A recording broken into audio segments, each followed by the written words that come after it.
இந்த நாளிலும் நாம் தியானித்து ஜெபிப்பதற்கென்று ஆண்டவர் கொடுத்த வேத வசனம் மத்தேயு சுவிசேஷம் 17வது அதிகாரம் அதன் 18வது வசனத்தை நான் வாசிக்கிறேன், கவனமாய் கேட்டுக்கொள்ளுங்கள். மத்தேயு 17:18வது வசனம். இயேசு பிசாசை அதட்டினார், உடனே அது அவனை விட்டு புறப்பட்டது. அந்நேரமே அந்த இளைஞன் சுஸ்தமானான். ஆண்டவராய் இயேசு கிறிஸ்துவிடத்தில் பிசாசினால் பாதிக்கப்பட்ட ஒரு வாலிபனை கொண்டு வருகிறார்கள். ஆண்டவராக இயேசு கிறிஸ்து அந்த வாலிபனை வேதனைப்படுத்தி கொண்டிருந்த அந்த பிசாசை அவர் அதட்டுகிறார்.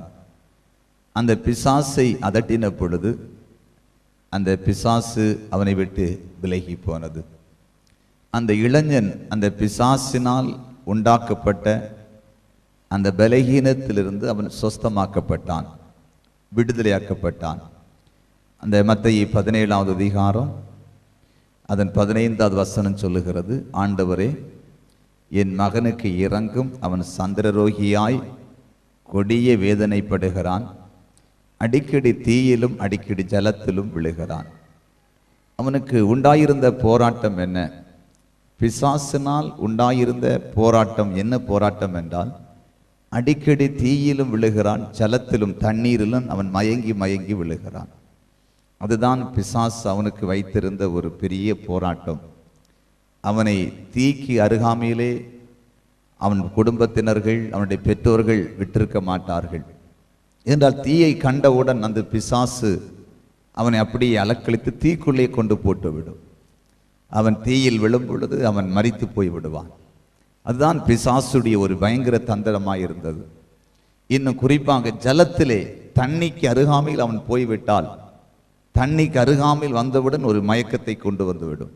தண்ணிக்குள் விழுந்து விட்டால் அவன் மரித்து போய்விடுவான். நீங்கள் குறிப்பாக இந்த வலிப்பு வியாதி என்கிற இந்த பலகீனத்தினால் பாதிக்கப்பட்ட மக்களை நீங்கள் பார்ப்பீர்கள் என்று சொன்னால், மருத்துவர்களே சொல்வார்கள், தண்ணீருக்கு அருகாமையிலும் அல்லது தீக்கு அருகாமையிலும் போகக்கூடாது, குளத்தில் ஆற்றிலெல்லாம் குளிக்க நீங்கள் விடக்கூடாது, இது எப்பொழுதும் திடீரென்று வந்து விடலாம், அப்படி அந்த இடத்தில் வந்துவிட்டால் அவர்கள் பிழைக்க முடியாது, மரித்து விடுவார்னு சொல்வார்கள். ஆனால் உண்மையிலேயே இது ஒரு பிசாசுடைய தாக்குதல் என்பதை நீங்கள் தெளிவாக புரிந்து கொள்ள வேண்டும்.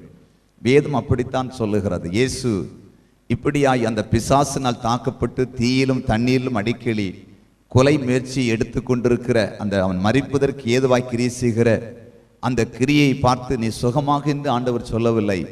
அந்த ஆவியை தான், அந்த அசுத்த ஆவியைத்தான் இயேசு கடிந்து கொள்ளுகிறார். நீங்கள் ஆண்டவராய் இயேசு கிறிஸ்து ஊழிய நாட்கள் அவர் ஊழியம் செய்த காரியங்களெல்லாம் நீங்கள் தியானித்து பார்த்தால், அவர் அந்த காரியங்களை புரிந்து, பிசாசுடைய தந்திரங்களை புரிந்து ஊழியம் செய்த காரியத்தை நாம் வேதத்திலே பார்க்க முடியும். பிசாசினால் நீங்கள் பாதிக்கப்பட்டு வந்திருக்கலாம், உங்கள் குடும்பம் அல்லது உங்கள் பிள்ளைகள் பாதிக்கப்பட்டிருக்கலாம். ஒரு அசுத்த ஆவி ஒரு வாலிபனை தீயிலும் தண்ணீரிலும் அடிக்கடி அவனை தள்ளி கொலை செய்ய முயற்சித்ததை போல உங்கள் குடும்பத்திலும் சில ஆவிகள் உங்கள் பிள்ளைகளை வாகனத்துக்குள்ளே தள்ளி அல்லது தற்கொலைக்கு நேராக கொண்டு போய் அல்லது ஏதாவது ஒரு காரியத்தை செய்து அவர்கள் சீக்கிரம் மரித்து போக வேண்டும் என்று அவன் தந்திரமாய் கிரியை செய்து கொண்டிருக்கலாம். மரண பயத்தோடு உங்கள் குடும்பம் வாழ்ந்து கொண்டிருக்கலாம். எங்கள் குடும்பத்திலே தற்கொலை நிகழ்ந்து விடுமோ, எங்கள் குடும்பத்திலே விபத்து வந்து விடுமோ, எங்கள் குடும்பத்திலே ஒரு அழிவு வந்து விடுமோ என்று எப்பொழுதும் ஒரு மரண திகில், மரண பயம் உங்கள் உள்ளத்தை ஆள்கொண்டு அப்படிப்பட்ட ஒரு அனுபவத்தை நீங்கள் வாழ்ந்து கொண்டிருக்கலாம். பிசாசுடைய அந்த தாக்குதல் இருந்து உங்கள் குடும்பங்களை இயேசு விடுவிக்க போகிறார். கைகளை தட்டி ஆண்டவருக்கு நன்றி செலுத்துவோம். ஆனால் நாம் இங்கே பார்க்கும் பொழுது பாருங்க, ஒரு 3-4 காரியங்களை நான் அந்த அதிகாரத்தில் உங்களுக்கு சுட்டி காட்ட விரும்புகிறேன். குறிப்பாக அந்த வாலிபனை ஆண்டவர் சொஸ்தமாக்கின விஷயத்திலே நமக்கு சில காரியங்களை கற்றுக் கொடுத்திருக்கிறார். அதை நாம் தியானிக்க போகிறோம். மத்தேயு 17வது அதிகாரம் 16-17வது வசனத்தை வாசிக்க கேட்போம். மத்தேயு 17-16-17வது வசனத்தை வாசிக்க கேட்போம். அவனை உம்முடைய சீசர்களிடத்தில் கொண்டு வந்தேன். அவனை உம்முடைய சீசர்களிடத்திலே கொண்டு வந்தேன். அவனை சொஸ்தமாக்க அவர்களால் கூடாமற் போயிற்று என்றான். அவனை சொஸ்தமாக்க அவர்களால் கூடாமற் போயிற்று என்றான். இயேசு பிரதியுத்தரமாக விசுவாசமில்லாத மாறுபாடுள்ள சந்ததியே, விசுவாசம் இல்லாத மாறுபாடுள்ள சன்னதியே, எதுவரைக்கும் நான் உங்களோடு இருப்பேன், எதுவரைக்கும் நான் உங்களோடு இருப்பேன். பாருங்கள், இப்ப நன்றாக கவனமாய் கேட்டுக்கொள்ளுங்கள். இப்ப அந்த வாலிபனை இயேசுவிடத்திலே கொண்டு வந்த பொழுது இயேசு விடுவித்தார். ஆனால் ஆண்டவராய் இயேசு கிறிஸ்துவிடத்திலே கொண்டு வந்த நேரத்திலே அந்த வாலிப மகனுடைய தகப்பன் ஒரு காரியத்தை இயேசுவிடத்திலே சொல்லுகிறார். என்ன சொல்லுகிறார் என்றால், நான் உம்மிடத்திலே விடுதலைக்கு கொண்டு வருவதற்கு முன்பாக உம்முடைய சீசரிடத்திலே என் மகனை நான் கொண்டு போயிருந்தேன். அவர்களால் இந்த பிசாசிலிருந்து என் மகனுக்கு விடுதலை தருவதற்கு முடியவில்லை, அவர்களால் என் மகனை சொஸ்தமாக்க முடியவில்லை என்று ஒரு கம்ப்ளைண்ட் வைக்கிறான், ஒரு காரியத்தை சொல்லுகிறான். சீசர்கிட்ட கொண்டு போனேன், ஒரு பிரயோஜனமும் இல்லை, விடுதலையே கிடைக்கவில்லை என்று சொல்லுகிறான். இயேசுன்னா சீசர்களை இங்கே குற்றப்படுத்தலை, அவங்க உங்களுக்காக ஜெபிச்சிருக்க மாட்டாங்க, நீங்கள் விட்டுருங்க, என்கிட்ட நல்ல கிருபை இருக்குது வாங்க அப்படின்னு சொல்லிட்டு அப்படி எந்த காரியத்தையும் சொல்லாமல் ஒரு காரியத்தை சொல்லுகிறார். என்ன சொல்லுனால், இயேசு அவர்களை பார்த்து சொல்லுகிறார், விசுவாசம் இல்லாத மாறுபாடுள்ள சன்னதியே, எதுவரைக்கும் நான் உங்களோடு கூட இருப்பேன். ஆண்டு என்ன சொல்லுகிறார்னா, நீங்க விசுவாசம் இல்லாதவர்கள், நீங்கள் என் சீசரிடத்தில் வரும் பொழுது விசுவாசத்தோடு வந்திருக்க வேண்டும். உங்கள் மகனை ஜெபிப்பதற்கு கொண்டு வரும் பொழுது, விடுதலைக்காக கொண்டு வந்த பொழுது நீங்கள் விசுவாசத்தோடு கொண்டு வந்திருக்க வேண்டும். உங்களிடத்தில் விசுவாசம் இல்லை, நீங்கள் விசுவாசம் இல்லாமல் கொண்டு வந்தீர்கள், அதனால்தான் உங்களுக்கு விடுதலை கிடைக்கவில்லை என்று விசுவாச குறைவை, அதாவது அந்த பலகீனப்பட்ட மகனை கொண்டு வந்த குடும்பத்தின் அவிவிசுவாசத்தை, விசுவாச குறைவை ஆண்டவர் சுட்டி காட்டுகிறதை நாம் பார்க்கிறோம். தேவனுடைய பிள்ளைகளே, நாம் ஆண்டவராகிய இயேசு கிறிஸ்துவிடத்திலே வரும் பொழுது நாம் விசுவாசத்தோடு கூட வர வேண்டும். இப்படிப்பட்ட ஆவிக்குரிய கூட்டங்களிலே வரும் பொழுது கூட நாம் ஒரு எதிர்பார்ப்போடு தான் கடந்து வருகிறோம். எல்லாரும் சத்தியத்தை கேட்க வேண்டும் என்று வருவதில்லை. பலருடைய வாழ்க்கையிலும் பலவிதமான பிரச்சனைகள் உண்டு. முதலாவது நாம் விரும்புகிற காரியம், இயேசுவிடத்திலே வரும் பொழுது எனக்கு வியாதியிலிருந்து விடுதலை வேண்டும், பிசாசிலிருந்து விடுதலை வேண்டும், கடன் பிரச்சனை மாற வேண்டும் என்று பலவிதமான காரியங்களை நாம் நம்பி எதிர்பார்த்து வருகிறோம். ஆனால் ஒன்று, நாம் இயேசுவிடத்திலே வரும் பொழுது எனக்கு அந்த விடுதலை கிடைக்கும், இயேசு எனக்கு அற்புதம் செய்வார்ங்கிற ஒரு விசுவாசத்தோடு கூட வந்தால்தான் அற்புதம் நடக்கும் என்பதை நீங்கள் தெளிவாக புரிந்து கொள்ள வேண்டும். எத்தனை வருடங்கள் நாம் கூட்டத்துக்கு வந்தோம், எத்தனை நாட்கள் ஒரு வாரத்திலே கூட்டத்துக்கு வருகிறோம் என்று கணக்கு கிடையாது. இயேசப்பாவிட்ட நாம் வரும்போது, கூட்டங்களுக்கு வரும் பொழுது விசுவாசத்தோடு கூட வர வேண்டும். வேதத்தை நீங்கள் வாசித்து பார்க்கும் பொழுது பாருங்கள், லூக்கா சுவிசேஷம் 5வது அதிகாரம் 18வது வசனத்திலிருந்து வாசிக்க கேட்போம். லூக்கா 5வது அதிகாரம் 18வது வசனத்திலிருந்து வாசிக்க கேட்போம். அப்பொழுது சில மனுஷர் திமிர்வாதக்காரன் ஒருவனை படுக்கையோடு எடுத்துக்கொண்டு வந்து அவனை உள்ளே கொண்டு போகவும், அவனை இயேசு கிறிஸ்து இருந்த வீட்டுக்குள்ளே கொண்டு போகவும் அவர் முன்பாக வைக்கவும் வகை தேடினார்கள். அவனை இயேசுவுக்கு முன்பாக வைக்கவும் வகை தேடினார்கள். ஜனக்கூட்டம் மிகுதியா இருந்தபடியினால் அவனை உள்ளே கொண்டு போகிறதற்கு வகை காணாமல், அவனை அந்த வீட்டுக்குள்ளே கொண்டு போக வகை காணாமல் வீட்டின் மேல் ஏறி தட்டோடுகள் வழியாய் ஜனங்களின் மத்தியில் இயேசுவுக்கு முன்பாக அவனை படுக்கையோடு இறக்கினார்கள். அவர்களுடைய விசுவாசத்தை அவர் கண்டு திமிர்வாதக்காரனை நோக்கி மனுஷனே உன் பாவங்கள் உனக்கு மன்னிக்கப்பட்டது என்றார். அவர்களுடைய விசுவாசத்தை இயேசு கண்டு என்ன காரியத்தை கண்டார்? விசுவாசத்தை எப்படி ஆண்டவர் கண்டார்? இயேசு இருந்த இடத்திலே ஒரு மனிதனை சுகமாக்குவதற்கு ஒரு சிலர் தூக்கி கொண்டு வராங்க. திமிர்வாதக்காரன் நடக்க முடியாது. இப்ப கொண்டு வர மாத்திரத்திலே இயேசு இருந்த இடத்திலே கொண்டு வர முடியல. நல்ல ஜன கூட்டம். இயேசு இருந்த வீட்டுக்கு மேலே ஏறி கூரையை பிரிச்சு அந்த கூரைக்கு மேலே அப்படி மேலே ஏற்றி கீழே இறக்குறாங்க. இயேசு அதை பார்க்கிறார், அவங்க விசுவாசத்தை அவர் பார்க்கிறாரு. அவங்களுக்குள்ள என்ன விசுவாசம் இருக்கிறது? இந்த கூட்டத்தை கண்டு அவங்க திரும்பி போகலையே, எப்படியாவது என்னிடத்தில் கொண்டு வர வேண்டும் என்று அவர்கள் முயற்சி எடுத்து கொண்டு வந்து விட்டார்களே என்று அவர்களுடைய பூரண அந்த விசுவாசத்தை கண்டு இயேசு கிறிஸ்து அந்த நோயாளியை பார்த்து சொல்லுகிறார், உன் பாவம் மன்னிக்கப்பட்டது, உனக்கு இந்த பாவத்தினால தான் இந்த வியாதி வந்திருக்குது, உன் பாவத்தை நான் இப்ப மன்னிக்கிறேன், நீ இப்ப சுகமாகிறேன் என்று சொல்லி இயேசு சொல்லுகிறார். தேவ பிள்ளைகளே, விசுவாசத்தை ஆண்டவர் கண்டார். ஒரு நோயாளியை தூக்கி கொண்டு வந்த அந்த மனிதர்களுடைய விசுவாசத்தை இயேசு கண்டார். இன்றைக்கு நம்முடைய வாழ்க்கையிலே கூட நாம் அப்படித்தான் ஆண்டவரிடத்திலே வர வேண்டும். நான் ஊழியத்திலே பார்த்திருக்கிறேன், சில நேரங்களிலே சில மக்கள் கூட்டத்திலே ஜெபிப்பதற்கு வருவார்கள், சில குடும்பங்கள் அழைத்து வருவார்கள். ஆனால் அவர்கள் அந்த வருகிற மக்களுக்கு விசுவாசமே இருக்காது, யாருன்னே தெரியாது இயேசு, அப்படியே பார்த்துட்டே நிற்பாங்க. ஆனா கொண்டு வந்தவர்கள் விசுவாசிப்பார்கள். அவங்க சொல்லுவாங்க, பிரதர் நாங்க சொல்லி கொண்டு வந்த இயேசு சுகம் தருவார்னு சொல்லி கொண்டு வந்திருக்கிறோம், நாங்க நம்பிக்கையோடு கொண்டு வந்திருக்கோன்னு சொல்லி அவங்க சொல்லுவாங்க. சில நேரத்துல அந்த விசுவாசத்தை கனப்படுத்தி ஆண்டவர் ஜெபிக்க சொல்வார். சில நேரத்தில் ஜெபம் பண்ணி இருக்கிற ஆண்டவரை இவர்களை அழைத்து வந்த இந்த குடும்பத்தின் விசுவாசத்தின்படி இவர்களுக்கு அற்புதம் செய்ய ஜெபித்திருக்கிறேன், அற்புதம் நடந்திருக்கிறது. சில நேரத்திலே ஆண்டவர் ஜெபிக்க சொல்வார், இவர்கள் புதிதாக வந்திருக்கிறாங்க, இவங்களுக்கு நான் யாருன்னே தெரியாது, ஒரு அற்புதம் நடந்தா விசுவாசிப்பாங்க. அவங்களுக்கு அப்படி ஜெபம் பண்ணி இருக்கிற ஆண்டவரை இந்த வியாதியை நீ சுகமாக்கினீர்ன்னு அவங்க நம்புவாங்க, விசுவாசிப்பாங்க, அதுக்காக இவங்களை சுகமாக்குவாங்க. அப்படி ஜெபிக்க வைத்திருக்கிறார். பாருங்கள், இப்படியாய் கொண்டு வருகிற அந்த மக்களுடைய விசுவாசத்தை பார்க்கிறார், வருகிற மக்களுடைய விசுவாசத்தை பார்க்கிறார். இயேசு கிறிஸ்துவிடத்திலே நாம் வரும் பொழுது விசுவாசத்தோடு கூட வர வேண்டும். நான் இயேசுவிடத்திலே வருகிறேன், நான் கூட்டத்துக்கு போகிறேன், எனக்கு இன்னைக்கு விடுதலை கிடைக்கும், நான் இயேசுவிடத்திலே போய் ஜெபிக்கிறேன், எனக்கு குழந்தை பாக்கியத்தை தருவார், நான் இயேசுவிடத்திலே போய் கேட்க போகிறேன், எனக்கு ஆண்டவர் வீட்டை கட்டுவார், நான் இயேசுவிடத்திலே போய் கேட்க போகிறேன், எனக்கு ஒரு வேலையை தருவார், நான் இயேசுவிடத்திலே போய் ஜெபிக்க போகிறேன், என் கணவனை ஆண்டவர் ரட்சிப்பார், நான் இயேசுவிடத்திலே போய் ஜெபிக்க போகிறேன், எனக்கு ஒரு சொத்தை தருவார், என் வழி பிரச்சனையை மாற்றுவார், என் வழக்கை ஆண்டவர் மாற்றுவார், என் குடும்பம் ஆசீர்வதிக்கப்படும். இந்த விசுவாசத்தோடு கூட நீங்கள் இயேசுவிடத்தை வருவீர்கள் என்று சொன்னால் நிச்சயமாய் உங்கள் வாழ்க்கையில் அற்புதம் நடக்கும். கைகளை தட்டி ஆண்டவருக்கு நன்றி செலுத்துங்கள். அல்லேலூயா. அதான் ஆண்டவர் சொல்லுகிறார், விசுவாசம் இல்லாத சந்ததியே நான் எதுவரைக்கும் உங்க கூட இருக்க முடியும்? உங்களுக்கு விசுவாசம் இல்லை, உங்களுக்குள்ள விசுவாசம் உண்டாகட்டும் என்று ஆண்டவர் சொல்லுகிறார். இரண்டாவது பாருங்க, அந்த மத்தேயு 17வது அதிகாரம் 18வது வசனத்தை வாசிக்க கேட்போம். மத்தேயு 17:18வது வசனத்தை வாசிக்க கேட்போம். இயேசு பிசாசை அதட்டினார். இயேசு பிசாசை அதட்டினார். உடனே அது அவனை விட்டு புறப்பட்டது. உடனே அது அவனை விட்டு புறப்பட்டது. அந்நேரமே அந்த இளைஞன் சொஸ்தமானான். அந்நேரமே அந்த இளைஞன் சொஸ்தமானான். இயேசு பிசாசை அதட்டினார். இரண்டாவதாக ஆண்டவர் ஒரு காரியத்தை இந்த வாலிபனை சுகமாக்கின சொஸ்தமாக்கின விஷயத்திலே நமக்கு கற்றுக் கொடுக்கிறார். என்ன கற்றுக் கொடுக்கிறார்? இயேசு பிசாசை அதட்டினார். பிசாசை பார்த்து அதட்டுறாரு, கோபப்பட்டு பேசுறாரு. போ இயேசுவே, இயேசு சொல்லுறார், இவனை விட்டு போ அப்படின்னு சொல்றாரு. அதட்டணும். பிசாசிட்ட வந்து நம்ம கெஞ்சிட்டே நிற்க கூடாது. சிலர் பிசாசிட்ட கெஞ்சி ஜெபிப்பாங்க. கெஞ்சுதல் ஜெபம் பிசாசிட்ட பண்ணக்கூடாது.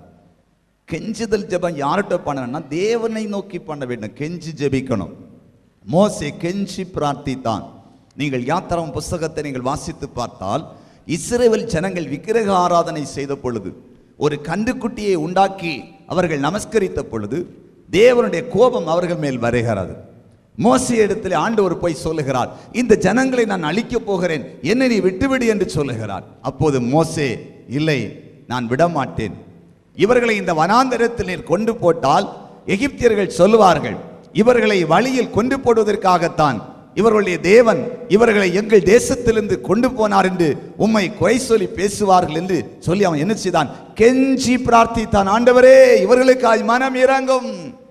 ஆண்டவர் மனஸ்தாபப்பட்டு மனம் இறங்குறார். ஆண்டவர்கிட்ட தான் கெஞ்சி பிரார்த்திக்கணும். ஆண்டவரே என்னுடைய கணவனுடைய பாவத்தை மன்னியும் என்று கெஞ்சி பிரார்த்திக்கணும். எனக்கு சுகத்தை தாரும் என்று கெஞ்சி பிரார்த்திக்கணும். என் குடும்பத்தை ஆசீர்வதியும் என்று கெஞ்சி ஒரு சின்ன பிள்ளை அல்லது தன்னுடைய வாலிப பிள்ளை அப்பா அம்மாவை பார்த்து எனக்கு இதை வாங்கித்தாங்க வாங்கித்தாங்கன்னு கெஞ்சி கெஞ்சி கெஞ்சி கேட்கிறதை போல ஆண்டவரிடத்தில் நான் கெஞ்சி ஜெபிக்க வேண்டுமே தவிர பிசாசை பார்த்து யாரும் கெஞ்சக்கூடாது. நீ போ, நீ போயிரு, உனக்கு எதாவது தரலாம், எங்க வீட்டுக்கு வராத, ஏன் இங்க வந்தெல்லாம் கேட்கவே கூடாது. பிசாசை பார்த்து சொல்லணும், இயேசுவின் நாமத்தில் பொல்லாத பிசாசே எங்கள் வீட்டை விட்டு விலகி போ. இயேசுவின் நாமத்தில் பொல்லாத ஆவியே எங்கள் குடும்பத்தை விட்டு விலகு. இயேசுவின் நாமத்தில் பொல்லாத ஆவியே எங்கள் ஜெபத்தை குளறுபடி பண்ணுகிற ஆவியே இயேசுவின் நாமத்தில் விலகு. ஆவிக்குரிய ஆராதனைக்கு போகவிடாமல் எங்களை தடுக்கிற பொல்லாத பிசாசே இயேசுவின் நாமத்தில் விலகி போ. எங்கள் குடும்பத்தில் அடிக்கடி சண்டையை கொண்டு வருகிற ஆவியே இயேசுவின் நாமத்தில் விலகு. எங்கள் குடும்பத்திலே கணவன் மனைவிக்குள்ளே பிரிவினை கொண்டு வருகிற ஆவியே இயேசுவின் நாமத்தில் விலகி போ. எங்கள் குடும்பத்திலே குழந்தை பாக்கியத்தை தடுக்கிற ஆவியே இயேசுவின் நாமத்தில் விலகி போ. அப்படி நீங்கள் அதிகாரத்தை பயன்படுத்தி பிசாசை அதட்டி ஜெபித்தால் பிசாசு உடனே விலகி போவான். இயேசு பிசாசை அதட்டினார். ஒரு காலத்திலும் பிசாசிட்ட நீங்க கெஞ்சி ஜெபிக்கவே கூடாது. பிசாச துச்சமான, அவன் எதிரி, அவன் நமக்கு எதிரி. நம்ம அவன்கிட்ட ரவுடியை போல தான் அவன்கிட்ட ஃபாலோ பண்ணணும். எப்பவுமே எதிரிகள்கிட்ட பார்த்து பஞ்சிட்டு நிற்க கூடாது. நம்ம துணிகரமா நெஞ்ச நிமிர்த்தி நிற்கலாம். அதே மாதிரி பிசாசை பார்த்து மாத்திரம் நீங்க கெஞ்ச. என் ஊழிய அனுபவத்தை நான் பிசாசிட்டு கெஞ்சினதே கிடையாது. ஏனென்றால் பிசாசு பத்தி தெரியும். அவன் பெரிய சிங்கம் மாதிரி பேச, அவன்கிட்ட போய் கெஞ்சிட்டுலாம் இருக்க முடியாது. நம்ம அவசியம் கிடையாது. இயேசு கிறிஸ்துடைய வல்லமை இறங்கும் போது அவன் போய் தான் ஆகணும். அதனால் தேவ பிள்ளைகளை பாருங்க, இயேசு ஒரு இடத்துல எப்படி பிசாசு அதட்டி இருக்கிறார் பாருங்க. மார்க் 9வது அதிகாரம் 25, 26 வசனத்தை வாசிக்க கேட்போம். அப்பொழுது ஜனங்கள் கூட்டமாய் ஓடி வருகிறதை இயேசு அப்பொழுது கண்டு, ஜனங்கள் கூட்டமாய் ஓடி வருகிறதை இயேசு கண்டு, அந்த அசுத்த ஆவியை நோக்கி, அந்த அசுத்த ஆவியை நோக்கி, ஊமையும் செவிடுமான ஆவியே, என்ன சொல்றாரு? அசுத்த ஆவியை நோக்கி, ஊமையும் செவிடுமான ஆவியே, இவனை விட்டு புறப்பட்டு போ, இவனை விட்டு புறப்பட்டு போ, இனி இவனுக்குள் போகாதே என்று, இனி இவனுக்குள்ளே போகாதே என்று நான் உனக்கு கட்டளை இடுகிறேன் என்று அதை அதட்டினார். நான் உனக்கு கட்டளை இடுகிறேன் என்று அதட்டினார். எப்படி அதட்டுறாரு? அசுத்த ஆவியை, ஊமையும் செவிடுமான அசுத்த ஆவியே, இவனை விட்டு போ, இவனை விட்டு புறப்பட்டு போ, இனி இவனுக்குள்ள போகாத, இவனை விட்டு போயிரு, இனி இவனுக்குள்ள போகாது என்று இயேசு பிசாசை அதட்டுகிறார், அதட்டி கட்டளையிடுகிறார். இப்ப பிசாசு என்ன செய்து அர்த்தம் சிலவாசிக்கலாம். அப்பொழுது அது சத்தமிட்டு, அப்பொழுது அது சத்தமிட்டு அவனை மிகவும் அலைக்கழித்து புறப்பட்டு போய், அவனை அலக்களித்து, மிகவும் அலக்களித்து புறப்பட்டு போனது. கைகளை தட்டி இயேசுவுக்கு நன்றி செலுத்துங்க. அப்ப பிசாசை எப்படி ஜெபிக்கணும்? பிசாசை பார்த்து எப்படி ஜெபிக்கணும்? அதட்டி ஜெபிக்கணும், அதட்டி ஜெபிக்கணும். ஆனா ஒண்ணு, அதட்டி ஜெபிக்கணும், நம்ம பாவத்தை விட்டு மனம் திரும்பி இருக்கணும், பரிசுத்தமா வாழணும், அபிஷேகம் இருக்கணும், வல்லமை இருக்கணும், தேவன் மேல விசுவாசம் இருக்கணும். இல்லைன்னு அதட்டுனீங்கன்னா இன்னும் தலைவலியோட மட்டம் இருப்பி நாளை வயிற்றுலையும் சேர்ந்து வந்துடும். ஏன்னா டிராபிக் போலீஸுக்காரருக்கு போலீஸ் கொடுத்த அதிகாரம், கவர்மெண்ட் கொடுத்த அதிகாரம். அதனால தான் ஒயிட்டு போடுறதுனாலும் லாரியை கையை காட்டணும், லாரி அங்கே நிற்கும், வண்டி நிற்கும். நீங்கள் போய் நின்னா நிற்காது. அவருக்கு ஒரு அதிகாரம் கொடுக்கப்படும். அதே பாரு, தேவனிடத்தில் அதிகாரத்தையும் நாம் பெற்றிருக்கணும். மாம்சத்தில் நல்லா தண்ணி அடிச்சுட்டு சில வீட்டில் பிசாசு போராடும் போது கெட்டவாத பேசுவாங்க. என் பொண்டாட்டி நீ பிடிச்சிட்டு இல்லை பாரு, உன்னை வெட்டுவேன் குத்தும் அப்படின்னு சொல்லுவாங்க. அதெல்லாம் ஒன்றும் நடக்காது பிசாசுகிட்ட, அப்படிலாம் நடக்காது. அதிகாரம் செயல்படணும், அதிகாரத்தோடு அதட்டணும். ஆனால் அந்த அதிகாரத்தை பயன்படுத்துவதற்கு ஏற்ற பரிசுத்தமும் விசுவாசமும் தேவனோடு கூட ஐக்கியம் நமக்கு இருந்தாதான் இருதயத்தின் ஆழத்திலிருந்து அந்த அதிகாரம் வரும்.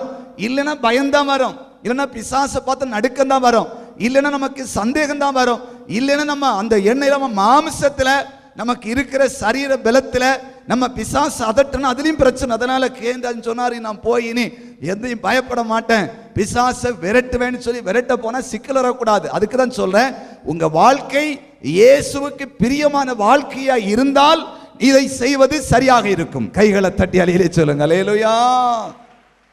ஆகல் வேதம் சொல்லுகிறது, இயேசு பிசாசை அதட்டினார், இவனை விட்டு போ, அது விலகி போன. அப்ப பிசாசை அதட்டி நாம் செபிக்க வேண்டும். அடுத்ததாக பாருங்க, ஆண்டவர் பிசாசை துரத்தின காரியத்தில் இதை நமக்கு கற்றுக் கொடுத்தார். மத்தேயு 17வது அதிகாரம் 19, 20வது வசனத்தை வாசிக்க கேட்போம். மத்தேயு 17, 19, 20வது வசனத்தை வாசிக்க கேட்போம். அப்பொழுது சீசர்கள் இயேசுவினிடத்தில்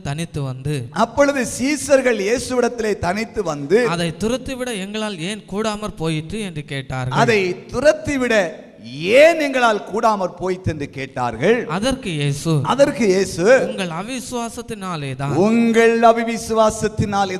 ஆண்டவர்கிட்ட தனியா வந்து கேட்கிறாங்க, அந்த டவுட்டை கிளியர் பண்றதுக்காக வராங்க. நாங்களும் உங்களை மாதிரி தானே பிசாசை துரத்தணும், நாங்களும் ஜெபிச்சோம், ஏன் அந்த பிசாசு போகல, இதுக்குள்ளே இது ஒரு ரகசியம் இருக்குதுல்ல அப்படின்னு கேட்ட உடனே ஆண்டவர் சொன்னாரு, உங்க அவிசுவாசத்தினால், உங்களுக்குள்ளே விசுவாசம் இல்லை.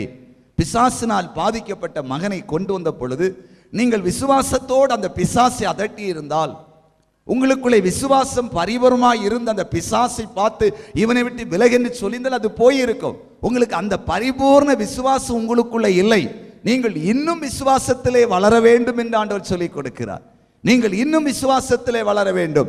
வேதத்தை வாசிக்கும் பொழுது மார்க்கு சுவிசேஷம் 16வது அதிகாரம் 17, 18வது வசனத்தை வாசிக்க கேட்போம். மார்க் 16, 17, 18வது வசனத்தை வாசிக்க கேட்போம். விசுவாசிக்கிறவர்களால் நடக்கும் அடையாளங்கள் யாவன? என் நாமத்தினாலே பிசாசுகளை துரத்துவார்கள். ஆம், என் நாமத்தினாலே பிசாசுகளை துரத்துவார்கள். இயேசு சொல்லுகிறார், என்னை விசுவாசிக்கிறவர்களால் நடக்கும் அடையாளங்கள். என்ன அடையாளங்கள் நடக்கும்? என் நாமத்தை பயன்படுத்தி பிசாசை துரத்துவார்கள். அப்ப விசுவாசம் உள்ளவர்கள் தான் பிசாசை துரத்த முடியும் என்று சொல்லுகிறார். தொடர்ந்து அடுத்த வசனங்களை வாசிக்க கேட்போம். நவமான பாஷைகளை பேசுவார்கள், நவமான பாஷைகளை பேசுவார்கள், சர்ப்பங்களை எடுப்பார்கள், சர்ப்பங்களை எடுப்பார்கள், சாவுக்கு ஏதுவான யாதொன்றை குடித்தாலும், சாவுக்கு ஏதுவான எதுவொன்றை குடித்தாலோ அது அவர்களை சேதப்படுத்தாது, அது அவர்களை சேதப்படுத்தாது. வியாதிஸ்தர் மேல் கைகளை வைப்பார்கள், வியாதியஸ்தர்கள் மேல் கைகளை வைப்பார்கள், அப்பொழுது அவர்கள் சொஸ்தமாவார்கள், அப்பொழுது அவர்கள் சொஸ்தமாவார்கள். ஒரு அல்லேலூயா சொல்லுங்க. அல்லேலூயா. இதுல முக்கியமா 2 காரியம். விசுவாசம் உள்ளவர்களானால் என்ன நடக்கும் என்று சொன்னால், விசுவாசிக்கிறவர்கள் பிசாசுகளை துரத்துவார்கள், விசுவாசிக்கிறவர்கள் கைகளை வைத்து நோயாளிகளை குணமாக்குவார்கள். கைகளை தட்டி அல்லேலூயா சொல்லுங்க. நோயாளிகளை குணமாக்குவார்கள். அப்ப விசுவாசம் தான் ஜனங்களுக்கு சுகத்தையும் விடுதலையும் கொண்டதற்கு காரணமாய் இருக்கிறது. அப்ப ஆண்டவர் இங்கே ஒரு காரியத்தை நமக்கு தெளிவுபடுத்துகிறார். ஊழியம் செய்கிறவர்கள், ஆண்டவருக்காக ஊழியம் செய்கிறவர்கள் விசுவாசம் உள்ளவர்களாக இருக்க வேண்டும். அப்ப விசுவாசம் இல்லாதவர்கள் இயேசப்பாவுக்காக ஊழியம் செய்தால் ஜனங்களுக்கு எதிர்பார்க்கிற அளவிற்கு விடுதலையும் சுகத்தையும் கொண்டு வர முடியாது. விசுவாசம் இல்லாம இருக்காதீங்க. விசுவாசம், நீங்க சின்ன ஊழியமா பெரிய ஊழியம், நிறைய பேருக்கு அந்த விசுவாசம் கிடையாது. எப்போதும் ஜெபிப்பாங்க, பைபிள் படிப்பாங்க, அபிவிசுவாசமான காரியத்தை செய்வதும் பேசுவதும், அப்படிப்பட்ட அந்த மக்கள் தேவனுக்கு என்று பெரிய காரியத்தை செய்ய முடியாது. விசுவாசிக்கிறவன் தான் பெரிய காரியத்தை செய்ய முடியும். அப்ப ஆண்டவர் இங்கே ஒரு காரியத்தை சொல்லுகிறார், ஊழியம் செய்கிறவர்களுக்குள்ளே விசுவாசம் வேண்டும். கைகளை தட்டி அல்லேலூயா சொல்லுங்களா. அல்லேலூயா. அடுத்தபடியாக மத்தேயு 17வது அதிகாரம் 21வது வசனத்தை வாசிக்க கேட்கலாம். இந்த ஜாதி பிசாசு ஜெபத்தினாலும் உபவாசத்தினாலுமே அன்றி, இந்த ஜாதி பிசாசு ஜெபத்தினாலும் உபவாசத்தினாலுமே அன்றி மற்ற விதத்தினாலும் புறப்பட்டு போகாது என்றார். மற்ற விதத்தினாலும் புறப்பட்டு போகாது. அது மட்டுமல்ல, லூக்கா 5வது அதிகாரம் 16வது வசனத்தை வாசிக்க கேட்போம். லூக்கா 5:16வது வசனத்தை வாசிக்க கேட்போம். அவரோ வனாந்தரத்தில் தனித்து போய், அவரோ வனாந்தரத்தில் தனித்து போய் ஜெபம் பண்ணி கொண்டிருந்தார். ஜெபம் பண்ணி கொண்டிருந்தார். இயேசு ஜெபம் பண்ணினார். இயேசு ஜெபம் பண்ணார். வனாந்தரத்திலே தனித்து போய் ஜெபம் பண்ணினார். நம்ம கூட அப்படி ஜெபிக்கணும். நேரம் கிடைச்சா தனியா ஒரு தோட்டத்தில் போய் ஜெபம் பண்ணலாம். ஒரு ரூம் இருந்தா தனியா ஒரு ரூம்ல போய் ஜெபம் பண்ணலாம். அப்படியெல்லாம் ஜெப ஐக்கியம், ஒரு ஜெப ஜீவி நம்ம வாழ்க்கையில் இருக்கணும். மற்றவங்க பார்க்கட்டும் நின்று ஜெபம் பண்ணிடக்கூடாது.